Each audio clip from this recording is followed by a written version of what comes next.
John was an English teacher. He lived in a small town, in a small house. His house was simple, but it was enough for him. John didn't have much money, but he was happy. He loved his job, teaching children how to speak English. Every day, he walked to the school with a smile on his face. His students liked him because he was kind and patient. "Good morning, Mr. John," the children would say. "Good morning, everyone," he would reply with a big smile. John believed that teaching was important. He wanted his students to learn English so they could have a better future. He worked hard every day, preparing lessons and helping students after class. John didn't need a lot of money or fancy things to be happy. He had his students, his little home, and his peace. But one day, something changed. One afternoon, John was walking home from school when he saw his neighbor, Mr. Carter. Mr. Carter was a wealthy man who lived in a big house.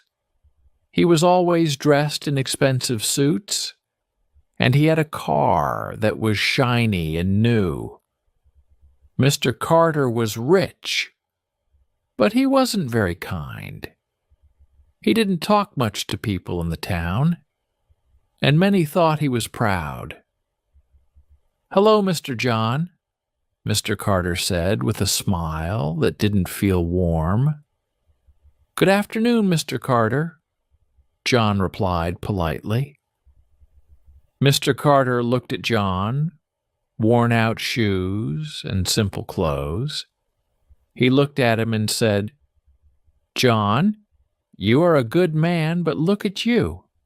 You work so hard, and what do you get? Nothing but tired feet and an empty wallet." John shrugged. "I have enough, Mr. Carter. I have my students, and I am happy." Mr. Carter laughed. "Happiness doesn't pay the bills, my friend. I could help you make real money. You are smart, John, and people in the city need good English teachers. You could work for me. I have a business in the city. You would be rich in no time."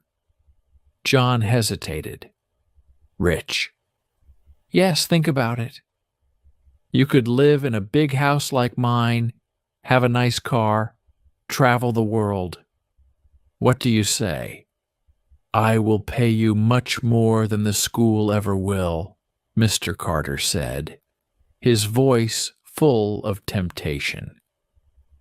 John thought about it that night. He didn't have much money, and sometimes it was hard to pay his bills. The idea of being rich was tempting, but he also loved his students. He loved his simple life. The next morning, John went to school as usual. He taught his lessons, played with the children, and felt the same joy he always did. But in the back of his mind, he kept hearing Mr. Carter's words. You could be rich. During lunch, his friend Emily, another teacher, noticed that John looked worried. "Is something wrong, John?" she asked. "I spoke to Mr. Carter yesterday. He offered me a job in the city. He said I could make a lot of money," John explained. Emily frowned. "But you love teaching here. Would you leave the children for money?" John sighed. "I don't know. It's tempting, Emily. Sometimes it's hard to pay for everything. Maybe Mr. Carter is right. Maybe I should think about my future." Emily smiled gently.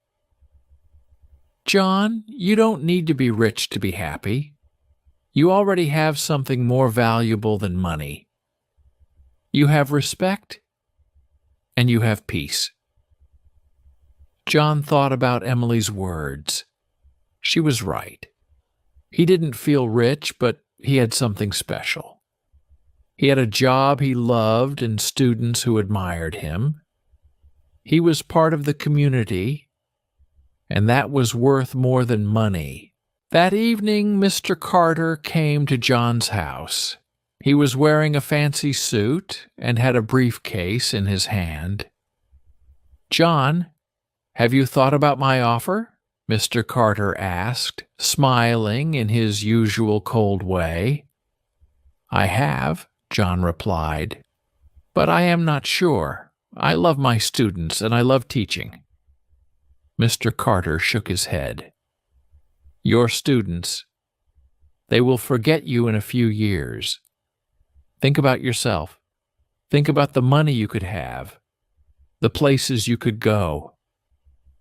He opened his briefcase and showed John a contract.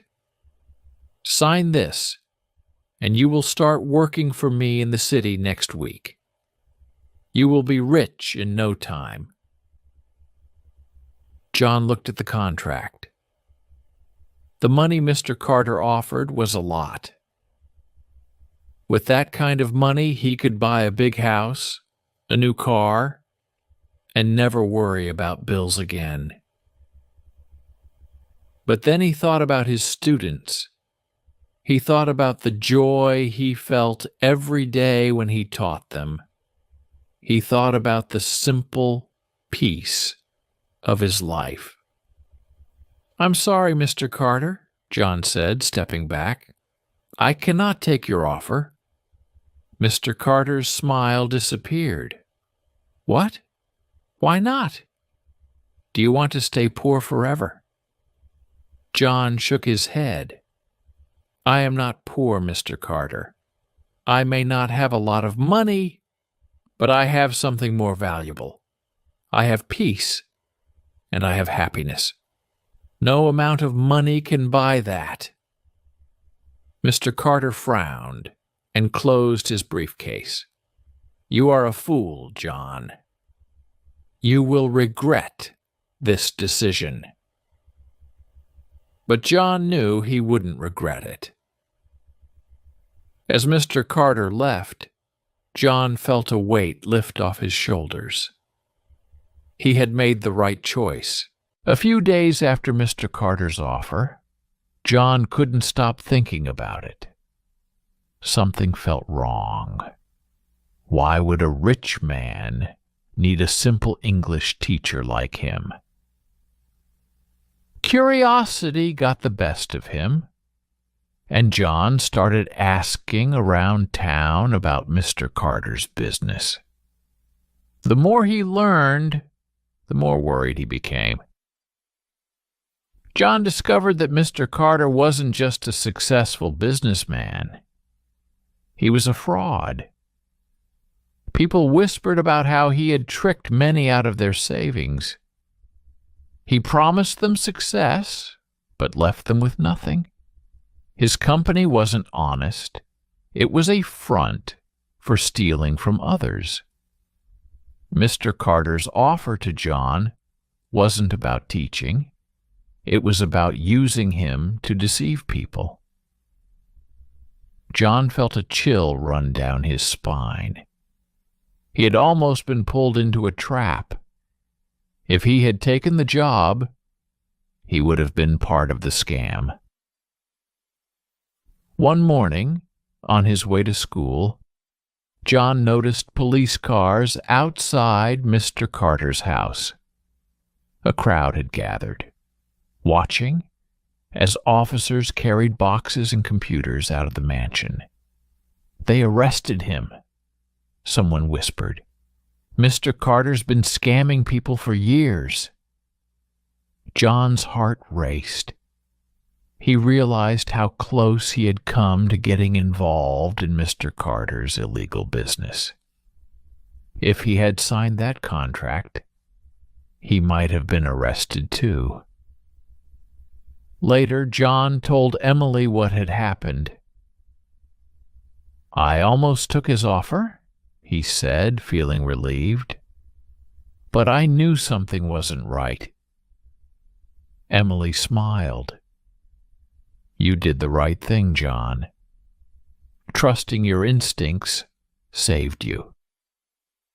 Trust your instincts and always choose honesty over easy temptations. True happiness comes from living with integrity, not from chasing after false promises." If you enjoyed this video and found it helpful, make sure you don't miss our next video. We have an exciting and engaging topic lined up to help you practice your listening skills. Click here to watch it and keep improving your English.